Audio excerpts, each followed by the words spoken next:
There was this video of a dude who crashes his car running over a bunch of rocks. And in the car, he's listening to this podcast. I kept getting tagged in this video, and now I'm talking to you. Yeah. Hold on, I'm going to park real quick. That is a good idea. Well, hello. Hello, how are you, man?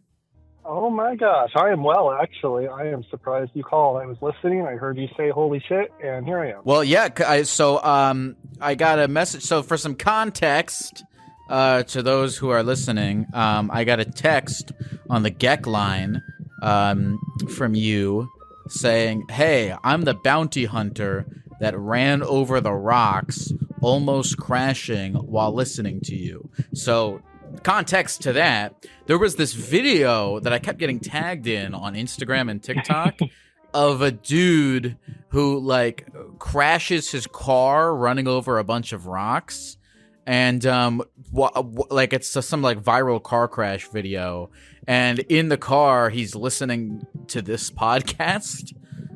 And I don't know where people could go to watch this video or what they can Google, but anyway, I kept getting tagged in this video.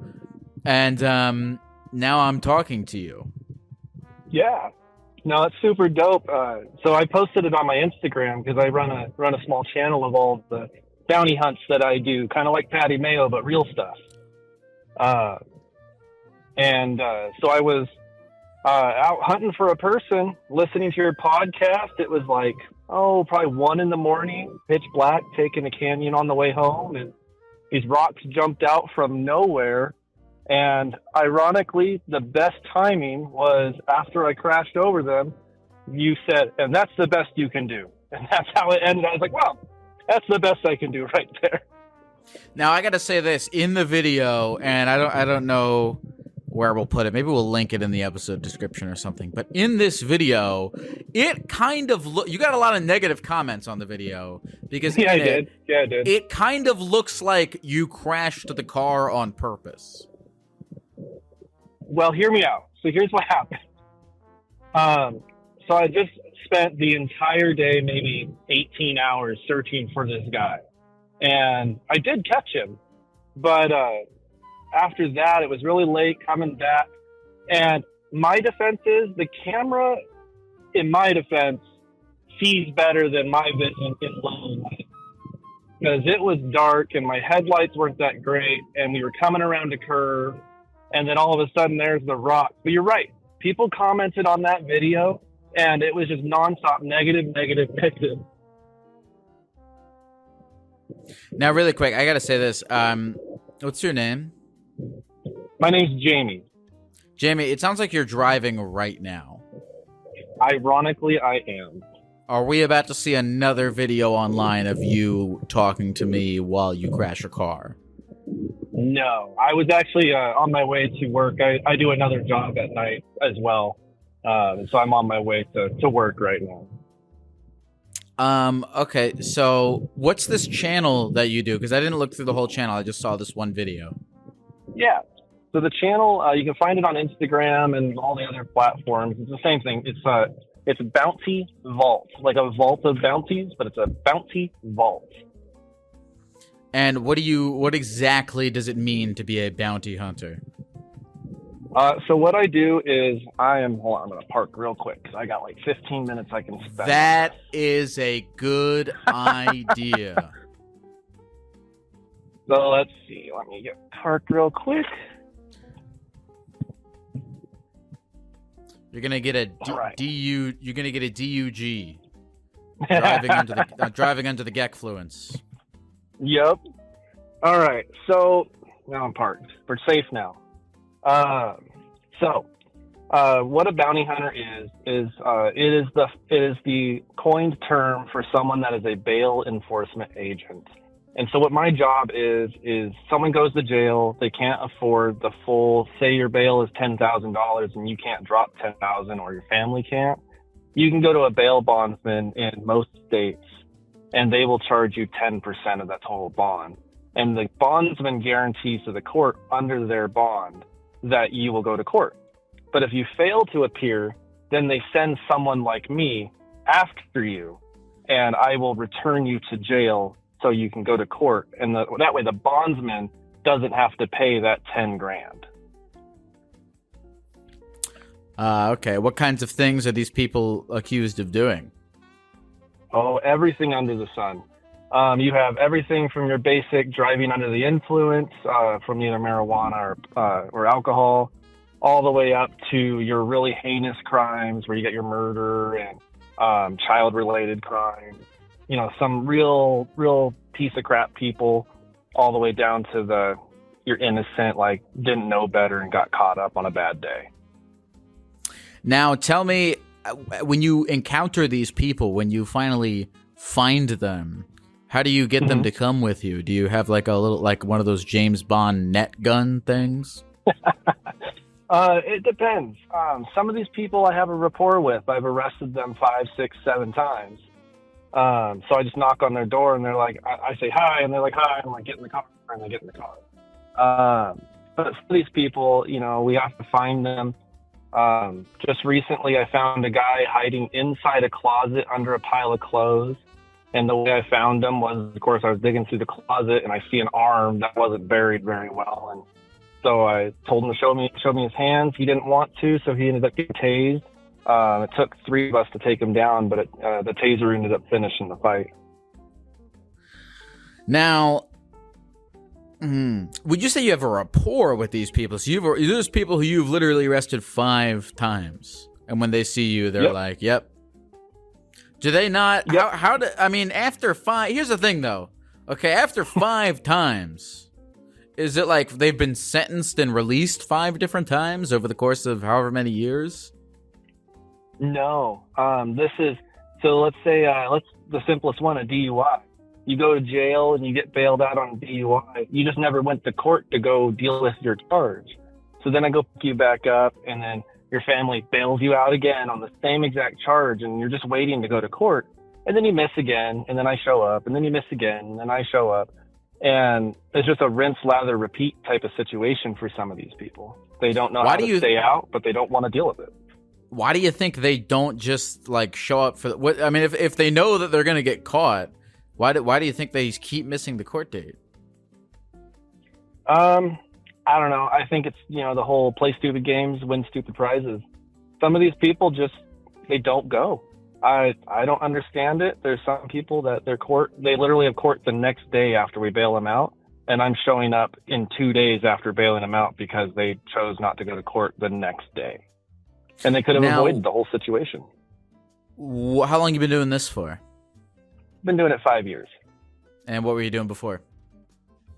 Before that, I was a school security guard as well as a U.S. Navy reservist. Ah, okay. Which of these things has been the most difficult? Schools. Out of all of it, dealing with the adolescent children that hormones are pulsing through and them not wanting to listen. Why? What made you want to go into this line of work where you have to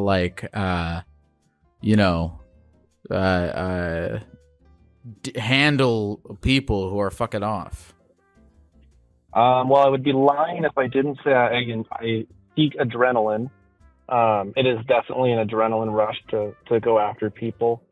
My big thing when I was looking at it, ironically, I was watching like Patty Mayo, and I was like, I can do that. And then I Googled him, and then I realized he wasn't real. And so I went and figured out how to do it in my own state, because each state has their own licensing requirements, and my state has some pretty strict ones. So I got licensed, and luckily I have a lot of contacts in town, and I just started doing it. Would you ever want to do something else? Would you ever get tired of this? I don't know. That's a good question. I'm trying to decide if this is what I want to stick with for the next 20 years, because I'm 30 now, and I'd like to retire when I'm 50. And that all comes down to how much income I can put away in a retirement account. And I don't know if I can sustain that. How much can you make finding people under clothes and closets? Oh, man. It depends. On a good year, you can make $100,000. On an average year, you can make $50,000, $60,000 a year. Where are you operating out of? I operate out of Washington State. Oh, cool, man. Now, have you ever gotten into trouble? Have you ever been to jail or anything like that? Nope. I am a goody two-shoe. I don't like breaking rules. And I don't think I'd survive in jail now because I put people there. Would it be odd? Would you like run into a guy who you put in jail and he would just fuck you up? Oh, absolutely. If I didn't have, I know jujitsu. I know how to handle myself. But if he's got a little posse and he can outnumber me, he's got me. You know, I talked to a bounty hunter before. I met one in one of my interview sessions that I do out in the real world, and he was actually a born again Christian who had previously led, like, I guess, a life of crime, and is now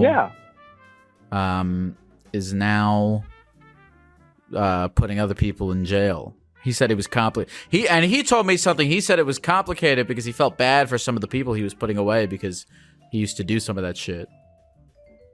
Yeah, that's true. I know what video you're talking about. I saw it on. I watched one of the highlights on YouTube. And what I can tell you, you can absolutely have a felony. You can be a previous criminal as long as you can put that life behind you, and as long as, depending on how heinous your crimes were, you can still become a bail bondsman or a bail enforcement agent. You just have to make sure you can maintain your gun rights, because if you have your gun rights taken away, you can't be a bondsman at all. At least not in Washington. Do you have a family? I do. What kind of family? Oh, it is a very complicated situation. So I am a single dad to 2 children that are not my blood children, but I didn't adopt them either. Their mom is not 100% the best, and that's the most I'll say on stream in case she ever hears this. Reality is her kids now live with me. Mom's in the picture when it looks good for her. So I take care of 2 kids, and then I have 6 cats and 3 dogs. You take care of 6 kids? No, 6 cats. 2 kids. Oh, 6 cats. 6 cats. 2 cats and 6 kids. That's a lot of things that need you. Oh, yeah. It's true. My life is nonstop chaos, and I don't know when I sleep. Sometimes I sleep, sometimes I don't. Does that suck? Are you happy with that? I'm happy with my children. That they've brought a lot of joy to me that I didn't know was available until I entered that world. Everything I do, every little bit of money I make goes towards their success. My life priorities have changed to better their lives. How old are they? I have a 15-and-a-half-year-old and a 9-year-old. 15 and a half, and you're 30. Yep. Interesting. And they are your... I'm sorry, could you re-explain that situation that you were explaining? Sure. So I'm into older girls, and so their mom is like 36, 37, and I'm into their mom. And when we broke up, unfortunately, I learned a lot about her that wasn't beneficial for the kids. There was some hoarding situations and not safe living environments. And so we drifted apart. And as a result, her kids stayed with me because I'm the one that has the clean house, the bedrooms available for them. I have a safe living space. Whoa. And like, so legally, are they legally your children now? Legally, no. So I still have to have mom's consent to do a lot of things. We're working towards getting a split custody, and that where mom's gonna at least assign me like 50% guardianship. I don't know how that all works yet, but mom's open to it, and so we still communicate. We do a lot better as friends than we did as a couple. So they primarily stay with you? Yep. Whoa. I mean, that's a while. So, like, damn. So they were with their mom. And then how long have you been in that woman's life for? I have been in their life for 9 years. Whoa. All right. So 9 years ago, and one of the kids is 9. Yes. All right. So you've been there their whole life. So you're like a stepdad, but you're not married to the wife. Yep. It's a very weird situation, unfortunately. And there's a lot of trauma to the kids of why the family kind of dynamic is the way it is. There was a middle child that was murdered by the second baby daddy. Whoa! And so there used to be 3 kids, and mom was always into the bad boys. And unfortunately, while she was at work, the dad of my youngest right now, his dad ended up murdering the middle child. Holy shit! How old was he? He was in the womb still, and so he knows nothing of this trauma.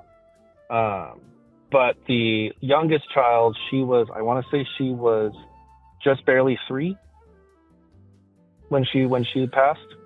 Man, so all right, so yeah, because I was kind of wondering what's up with these kids' dads. All right, so there were 3 kids, and then one of them was killed by the second baby daddy, and then the oldest kid, the 15-year-old, where's his dad? Mm-hmm. Her dad hung himself off a bridge 2 years ago. Jeez, and man. is no longer in the situation. That's why when that happened, I vowed to the kids that I wasn't going to be the male figure that left them for the 3rd time. Jeez, man. So you really, so these kids were just in just totally fucked situations, and you decided to step in and be their father figure. Yep. I wanted to step in, and it started out with I was just totally into their mom. Midget mom, good bod. I was totally into it.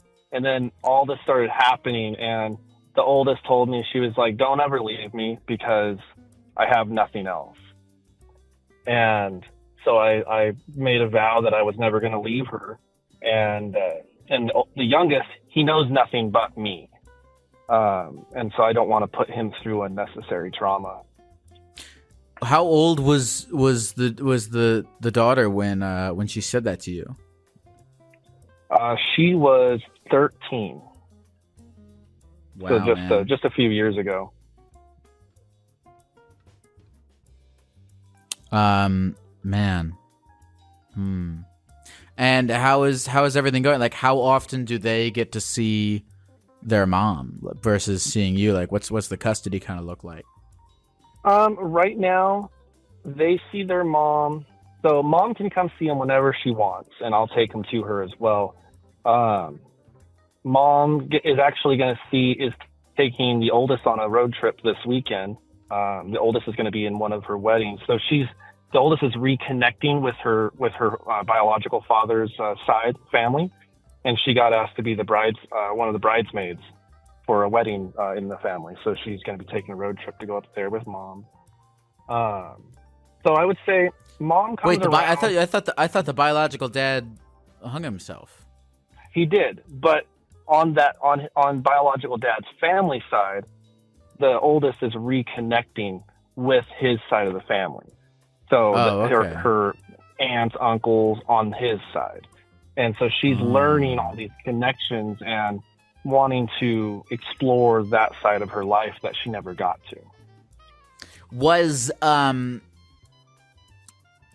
Were you ever married to this woman? Was going to be. And then we started taking a massive decline. I proposed to her and everything, and I'm kind of glad we didn't go through with it because we learned very quickly after the proposal, when things started getting really real, that we did not do well together in that capacity. And what made you realize that? Oh goodness. When I realized that the hoarding was getting out of control, and there was to the point where, you know, glass was being broken on the ground, and she wouldn't pick it up, and I'd have to pick it up, but it just, like, she'd just leave food all over the ground, and it would get moldy, and she just wouldn't pick up after herself.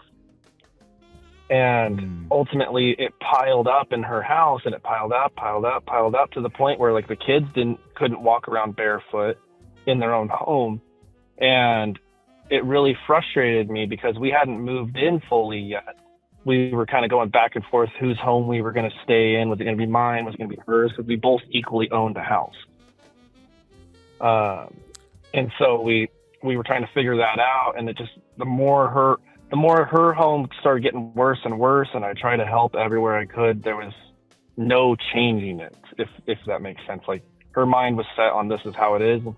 Ultimately, she still needs help addressing the trauma that she's gone through. She signed off. She went to counseling when everything went down with her middle kid, but she did it just long enough to where they said, "Yep, you passed," and then she left. Wow. How often do you see her?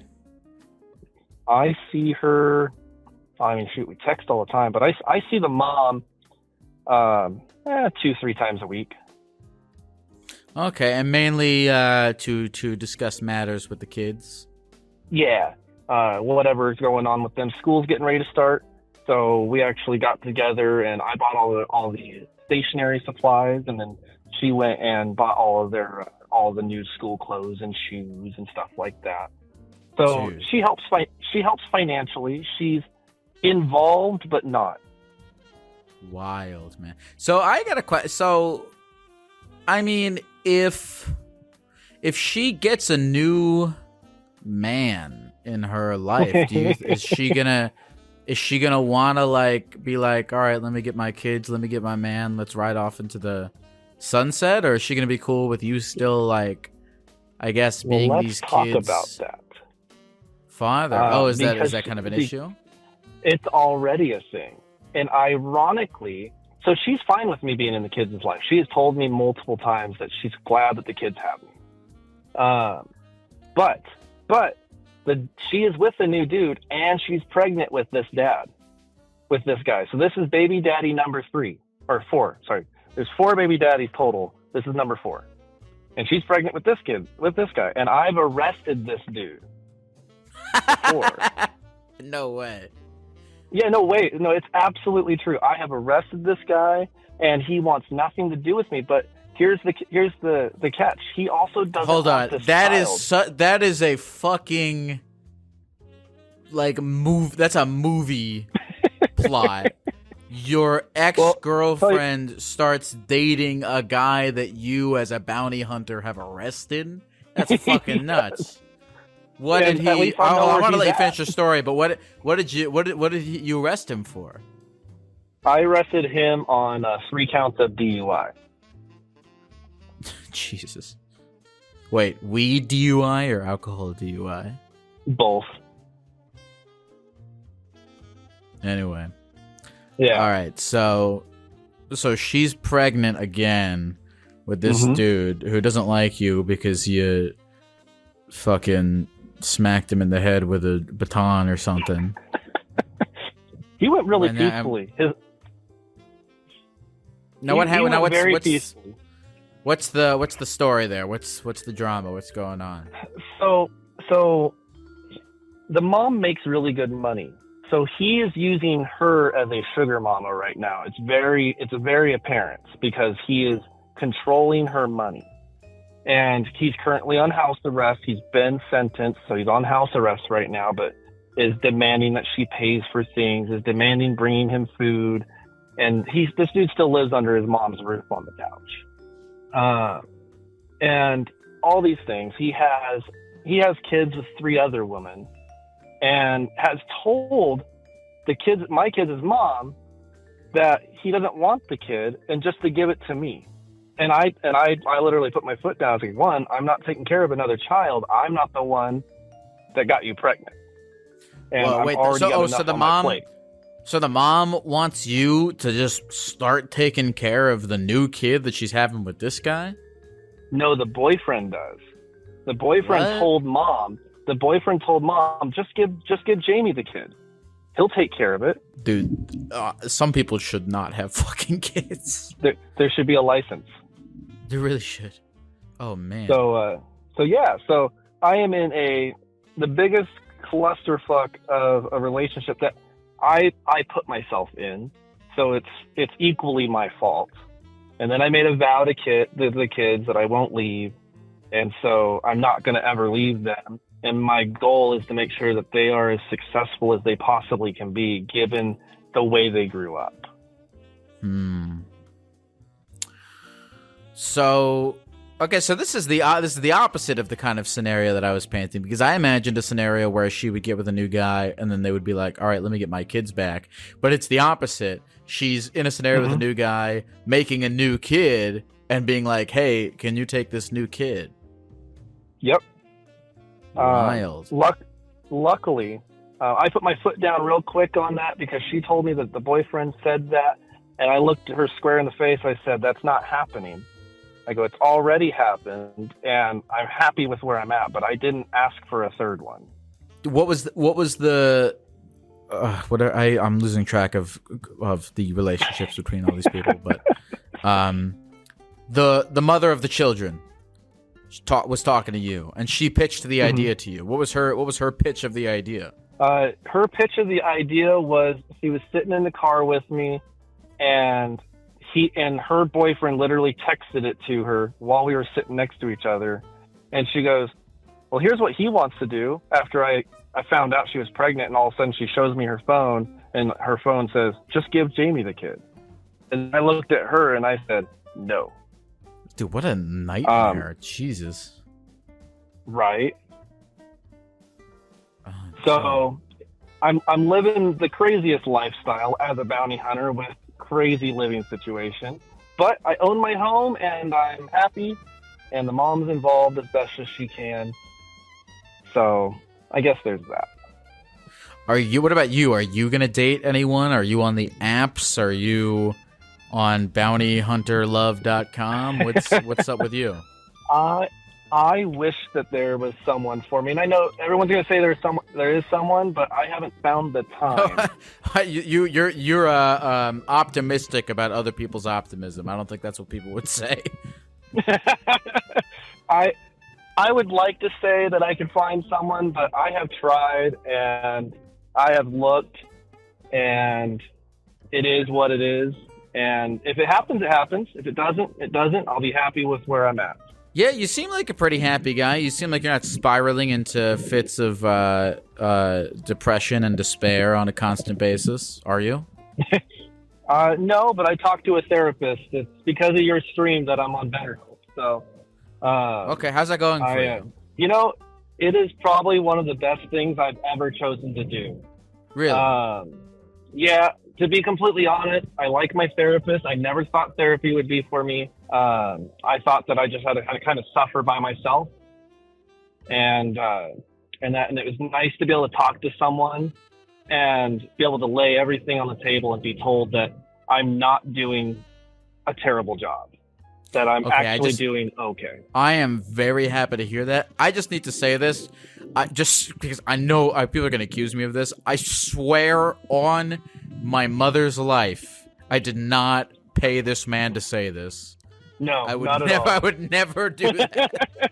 I just know somebody's going to be like, did Lyle pay this guy to talk about? No, this is not. This is an organic thing that just came up. Yeah, no, it's the best choice I ever made. There were so many ironically, there were so many ads in all of your Spotify podcasts that I just decided to Google it and look into it.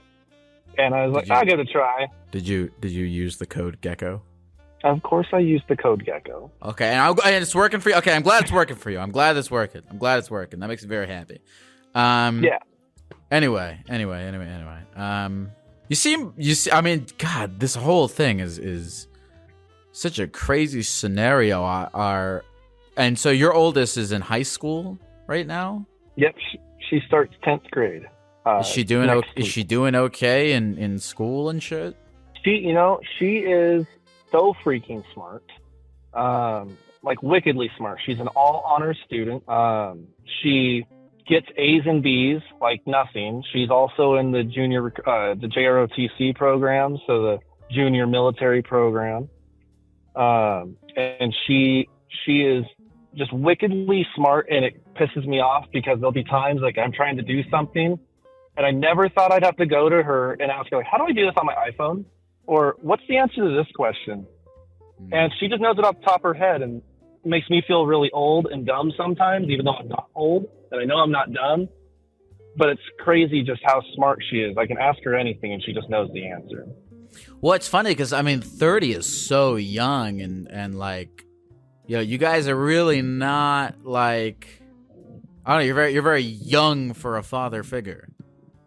Right. Well, and especially for her, I get confused to being her brother a lot more than I do being stepdad. And I understand the confusion, and it's something that her and I have had to work through. I don't get that with her brother because obviously he's a lot younger.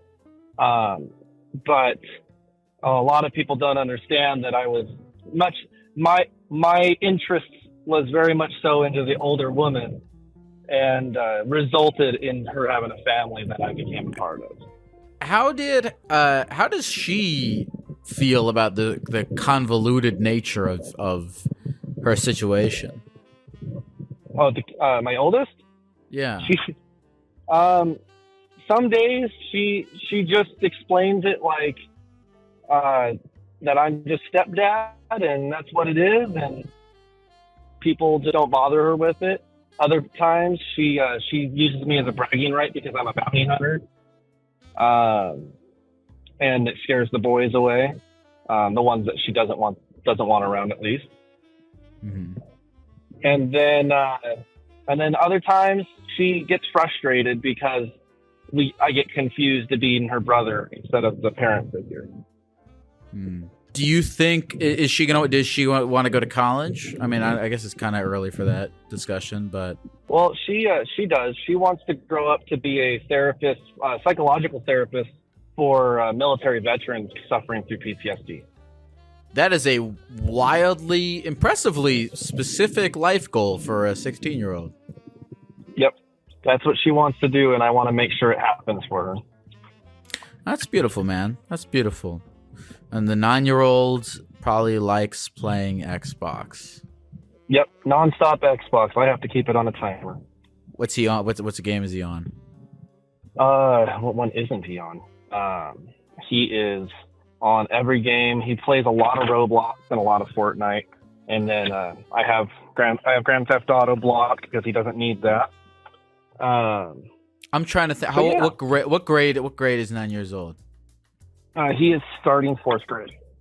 Okay, yeah, because I want to say I first played Grand Theft Auto 4 in the 6th grade, which is probably still not an amazing time to play Grand Theft Auto, but yeah, that's about when I started playing it.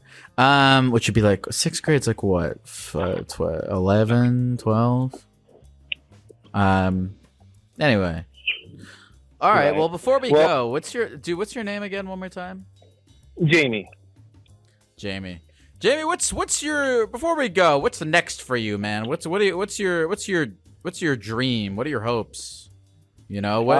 Are you gonna have anything to? You have so much to I'm throwing a bunch at you, but you have so much to navigate, and yet you seem happy. You don't seem as stressed as I think I would be if I were dealing with everything you're dealing with.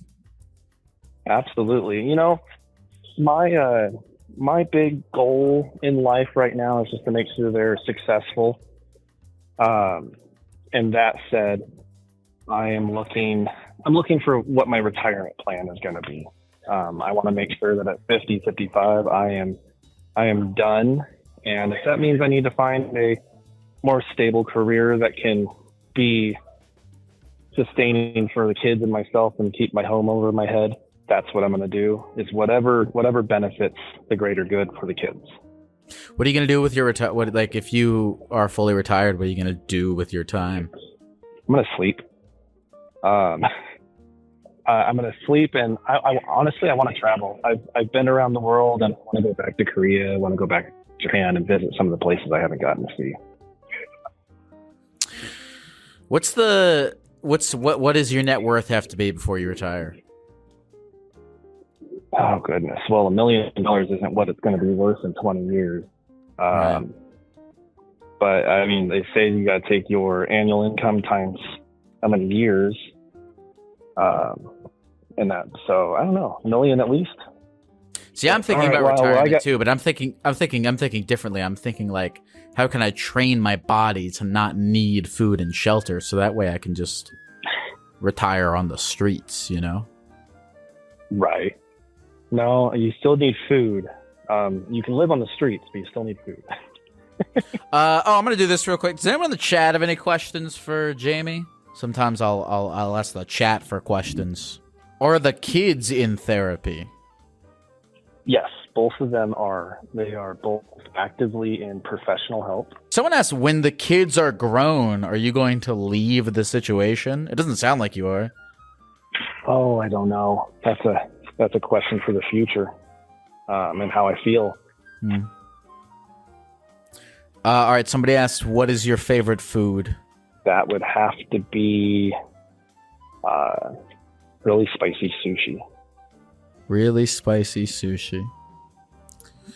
Well, I hope that you do eventually get to retire and go to Japan and have all the spicy sushi that you want. And if you don't, they have some at the grocery store. Jamie, is there anything else you want to say to the people at the computer before we go? Well, the only thing I would want to say for that is, look forward to all your goals, achieve what you can, and leave a better legacy behind than what you currently have. Thanks, man. Hey, you know what, Jamie? I might just go steal a candy bar from a liquor store just so I can see you again one more time. Sounds good, Lyle. Have a good one. You too. Goodbye. Solid conversation with Jamie, making me think about what my retirement plan is. My retirement plan is I'm going to see if anyone listening to this podcast wants to pay me $1 million for a used Gecko glove. Any takers? Starting? All right. 500,000. No? 400? No? All right, maybe I'll just get a job at the DMV or something. Hello? What's up, dog? How you doing? How's life? Oh, dude. Oh, man. Life is better now that I'm talking to you. Holy buckets. Oh, I'm starstruck right What's now. your name? What's your name? Oh, my name is Connor. My name is Connor. And but I must say, we've met once before. When did we meet? You were at Bonnaroo. You were at Bonnaroo, and then after your set there, you went behind, and someone was like, can I play you a song? And you were dancing. I walked up to you, and I said, can I get a picture? And you were like, yes, and we hugged, and you were like, what's your name, man? And I was like, I'm Connor. And that was the first time we met. What did I say? What did I say after that? You were just like, nice to meet you, man. And I was smiling so big in the photo that someone was like, it's Christmas for him. That's and sweet. I was like, oh. Man, normally if I'm walking around at a festival and I'm in my Gecko costume and somebody asks me for a photo, I'll look at them and I'll go like, don't you see that I'm fucking busy? And I'll shove them to the ground. So I'm glad you're not one of the people that I did that to. Oh, me too. Me too. Connor, you texted me. You said, you said the biggest choice of my life is in the next 2 weeks. What's up with that? So yes. Okay, so let me precursor this. So I'm in law school, right? And I'm in my 3rd year of law school. It's coming to an end, my last year of college, then getting thrown to the wolves into the real life, right? And so last summer I interned, and I'm going to law school in North Dakota. And last summer I interned at a place in South Dakota. And the place in South Dakota liked me so much that they offered me a job. But I go to school in North Dakota, all my friends are in North Dakota, and when it comes to like law and stuff, wherever you decide to work, like that's where you're at, because you got to take a an exam called the bar exam, and it's state specific. So if I were to choose South Dakota, I'd be like, oh, peace out, all my friends who I've made over the last 3 years and all my connections, kick rocks. But if I choose North Dakota, I'm like, oh, peace out, this nice job offer that I was offered, kick rocks, I don't want it. And then I'd have to like do the whole application and interview process and all that stuff in North Dakota, when it's kind of nice just, you know, the offer's already out there. You know what I'm saying? First of all, I need you to take comfort in the fact that you're fucked either way, because no matter what, you have to live in either North or South Dakota. And that should be comforting for you. That should make the decision less difficult. Yes. Okay. How old are you? I am 24, but in a week and a half, I'll be 25. Okay, cool, man. And where do you live? Where are you calling me from? North Dakota? Grand Forks, North Dakota. Shout out UND, baby. Woo! All right, and you're in school right now. Where? What are you doing right now? School? So I'm in my last year of law school. So I already have an undergraduate degree, which is 4 years of college, and now I'm on my third last year. It'll be my 7th year of school of higher education, and then I'm done. Cool. So I kind of need to figure it out. And the reason I only have 2 weeks is because the job offer in South Dakota gave a deadline of August 31st to accept it. Do you have jobs? Do you have a job offer in North Dakota? I do not. Okay. How? I don't know you. I don't know this universe. How rare are job offers? You know, I don't know. Because I've just been in college my whole life. I really don't know how rare job offers are. I mean, it's my first and only one, I guess. All right. How much, can I ask you how much money the South Dakota job offers for? Oh, you can. So it's in South Dakota where the cost of living is pretty low, but it's 70 G's. 70 G's can get you a hell of a 7-Eleven run in South Dakota. Oh, yes. It could get me to a live Gecko show. Well, it won't, because I'm never stepping foot in South Dakota. But I bet, why can't you? So, all right. So wait a minute. So have you been on Indeed or LinkedIn or any of those other? Have you researched? Because it sounds like you want to live in North Dakota because you have friends and connect. Your life is in North Dakota, and do you like your life? Yeah, I like my life. It's a pretty good life. All right, so is this decision to take a job in South Dakota, is it out of a scarcity mindset that you will not be able to find a job in North Dakota that's in the field of law? Almost scarcity, and also I almost like my confidence in myself to get more job offers is not very good. Like interviews and stuff, I'm not really an interview guy. I feel like I'm more of a get to know me type guy, rather than like a 30-minute hour meeting. Oh, that was, so it's really the fear of going through the whole process again. Let's step back, Connor. What makes you happy? What's making you happy in life right now? Ooh, what makes me happy? That is a great question. I do enjoy time with my friends. I play video games. I like concerts, but on a day-to-day thing, I really don't know what makes me happy. Okay. Because there's I'm thinking about this in several ways. There's this whole idea of leaving your comfort zone and going to a new place evolves you as a human being, which is something I believe in a lot. But you're also going from North Dakota to South Dakota, so that's not the most...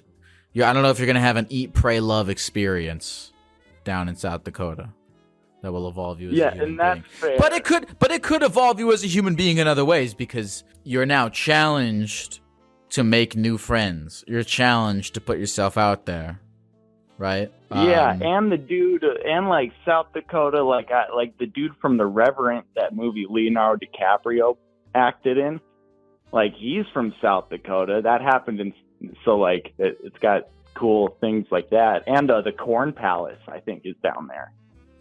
Moving to South Dakota because it's where the Revenant takes place and that's where the Corn Palace is. That's a terrible reason to move there. That's also fair. I honestly think like a job right. is a terrible reason to move to South Dakota. Sorry for there's somebody in South Dakota who's listening to this that I'm upsetting, but no, one of the okay. 20 of them. And also, okay, you mentioned too that if you move down there, that if you take the bar, that's like where you're settled at, right? Because you have to forever. Yeah, for like a half decade. Yeah. Okay. All right. And you don't want to move there? I'm fine with moving there. I'm fine that like moving's not the issue. You know what I mean? It's just like the people, I'm fine with moving there, but I'm not fine with leaving my friends too, Yeah, sure, man. Well, have you even, let me answer that. Have you even, let's say you had 2 job offers for the same amount of money and one was in North Dakota, one was in South Dakota. You'd take the North Dakota one, right? Oh, I think I would actually. You think you would? What do you want out of life, Connor? Are you trying to expand your social circle and life experience outside of the Dakotas, or are you really happy diving deeply into the existing social circle and existing experiences that you have? It's an important question. I know it sounds kind of vanilla, but almost the latter. Because when I was younger, I'm 25. But I used to want to venture and be a private practice attorney and get a boat or something. But now I just kind of want to be a humble law professor who goes hiking in the summers. Okay. Go on and this is a tough question. Go on Indeed. Go on fucking LinkedIn. Go see if you can get a job in North Dakota. Okay. So maybe just, let that 31st deadline slide a little bit, maybe. I would say, look, I can't tell you what to do because I'm yes, not you. No, of course. You're just can't a tell man you what, in a I gecko. can't tell you what to do. But I can tell you have some confidence in yourself that you're good enough at what you do that you'll be okay. Okay. My mom tells me that same thing all the time, but for some reason, coming from Therapy Gecko, it just sounds, it hits way more home. Okay. All right. Confidence in myself. I don't just settle on the first job offer that was floated at me. Okay. All right. That's what I'm taking from this conversation. Okay. And I just want you to know, if you fuck up your life because of anything I told you, remember that your mom said it. Remember that your mom said it to you first. So blame her, not me. Okay, definitely. Connor, is there anything else? If I'm homeless in a box, I won't come for a vendetta against you, Lyle. Is there anything you want to say to the people of the computer before we go? Oh man, people of the computer, just keep being you, and if you're part of the Therapy Gecko family, you're probably a pretty chill person. And thank you guys for listening to me, and thank you, Lyle, for taking my call. It's been an honor. You know what? Fuck it, man. It's been an honor talking to you too. Good. Have fun in the Dakotas, man. Go for a walk. Hell yeah, I will. And I know you probably have a PR team or something, but I'm gonna send you that picture of me and you at Bonnaroo, and whether or not you actually see it or not. Wait. What do you mean? What do you mean? I have a PR? Send it to my Instagram? Yes, I'm gonna send it to your Instagram. I do not have. I think people think I have a guy or something. It's me. I'm looking at all that shit. Well, hopefully you see the picture, and I'll enjoy the rest of your stream tonight. All right, thank you, Connor. You have a good night. Thank you. You as well. Call from Jules. Hello? Hello. Hi, Jules. How are you? Hi. Good. How are you? Not much. What's going on? How can I get you today? Oh, I mean, what is your preferred method of gecking? Well, I'll rephrase the question. Is there anything in particular that you wanted to talk about today? It's okay if not. Yeah. No, the one thing that is super on my mind is life after college and how much of a mess it could be. Are you in life after college? I am graduating in 22. Graduated in 22. Mm-hmm. Okay, and what are your observations thus far? Well, it's a time. I went to school for theater, so it's not something where it's like, yes, I know I'm going to have something like right out the door. You know what I mean? Okay, so you graduated in 22, and what have you been doing since then? Well, I moved to a new city literally like a year ago around this time. I moved here because I was, trying to make it as an actor. But when I first moved here, I started as an English tutor for elementary kids. Didn't like the 9 to 5 aspects of it. It didn't really give me time to really do theater as much as I thought it would. And then I got a job at a bakery, not baking, just selling the stuff.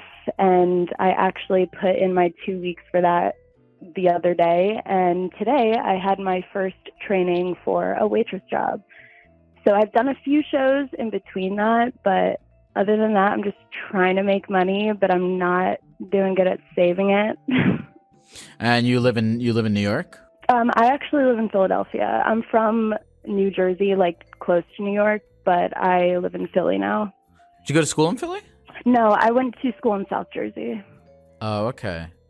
Philly's a great city, man. Are you still pursuing acting? I am, yeah. Okay, how are you making stuff on the internet? No, that's not my forte. Okay, what's your forte? Really just live theater. I'm trying to get involved in like student films and do some like volunteer, non-paid stuff just to like get in front of a camera or get on a stage and make connections and whatnot. And what is like in that? I don't know much about the live theater universe. Mm-hmm. Is the goal to like get in some kind of like touring show or something like that? Like what are the jobs in that? Well, there's a lot of ways that people can make it happen. I recently had a conversation with someone who works for like the National Theater for Children, and they do tours in like the greater Philadelphia area. But it's not. The guy that I talked to was like, you should submit another time because it seems to have a lot going on. I actually like don't have a specific like goal. I just want to sick do it. Cool. Well, that's all. That's fun. That's good. Yeah. That's better than having a specific goal. I think just wanting to do it. It's better than having a specific goal. Right. Because you can have because you'll be happier just wanting to do it than being like, if I don't do this, then I'm gonna have to die. Right. Okay. Are you like? What else are you? Any other specific stuff about post-grad life that you wanted to touch on from your experience? You know what I'm struggling a lot with, like since moving to Philly, my biggest issue has been like meeting people and making friends and keeping those relationships that I made in college that I assumed would continue after college. You know what I mean? And they're just not. Where do those people live? Do they live outside of Philadelphia? Yeah, outside, but like where I went to school is literally like 25 minutes away. So it's like not that far. And I've tried to reach out, tried to you know, keep up with it, but it's just not being reciprocated. And then I'm sitting here like, what did I do to not have this friendship keep going? Do you have friends in Philadelphia? No, I've had like I don't know. I've had a hard time, I guess, like branching out and meeting people. Like I live with two roommates. One of them I went to school with, and like I'm pretty good friends with my roommates, so like that's a plus. But we all have different lifestyles, and you know, like our paths don't always intertwine. I'm thinking about this. I'm having a hard time making friends too. I'm thinking about that's like, I joined Bumble BFF, and I put in my bio. My sister suggested I do that, and I put in my bio like I have a really hard time connecting with people over the phone or like through a screen. So it'd be great to like grab drinks or like get coffee or something, and nobody seems like interested in doing that. And so I got a few messages that are like, I know it's hard, but like we can make it work. So like I'm trying to take the steps to meet people.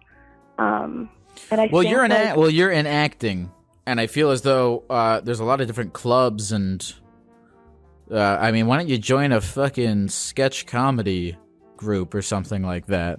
True. You know, in that whole like improv vein. Yeah, I'm gonna give you a specific suggestion. I don't usually do that. I usually Please. meander. Go get involved in improv and sketch in Philadelphia. Go to FIT. You know what FIT is? I don't know if it's still around. No, what's it called? FIT, PHIT. I do not know if it's still around. They might have closed with the pandemic, but if it is, go check it out. The Philadelphia Improv Theater. Yeah. Philadelphia has all this great sketch and improv going on, and it's really just people who go and fuck around on a stage for 5 minutes and then get drunk afterwards. So it's a good place to make friends. Yes. Yeah. Go look into absolutely. that. Go look into that. No, for sure. That's how I made friends when I was in Philadelphia. Was through stand up, and it was cool because you could. Yep. Because you could go there and there would be it felt like Cheers, man. You go to an open mic, and even though you suck and stuff, like you know everybody. It's fun. It's a good time. Yeah, there's all these scenes in Philadelphia, and if whoever's listening to this in cities around the world. So go find a scene, because this whole thing of trying to keep up all these individual friendships that are all over the place, it's fucking hard. So try to get involved in a scene of some kind, and you're in the absolute most perfect place and a perfect city to go do that. So go on Facebook and search fucking improv group, or sit at home alone and never talk to anybody again. There's nothing wrong with that. That's the easy route, right? And that's like what I do now. But the most like what I've been telling myself constantly is like, you got to just do it. And like, I don't know, I was talking to one of my friends, and he said like, if you just show up, just show your face, see what happens. You don't have to say anything, you just have to be there. See what the vibe is, you know what I mean? Jade, is there anything else you want to say to the people at the computer before we go? I want to say YOLO.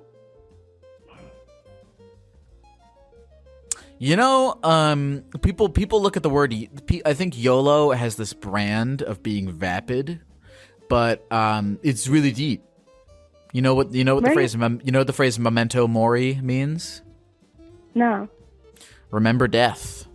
I think that's what it fucking means. I don't know, but it's like, why is memento mori? Why is that some cool Roman thing that book people say? But YOLO is stupid. They mean the same thing. Right? So I'm with you. They YOLO. Do. YOLO. Thanks for calling, Jade. Yeah, it's Jules, but thank you so much. Sorry. Jules forever. That is A-okay. Jules forever. Have a great night. Oh my god. I don't have any friends either, man.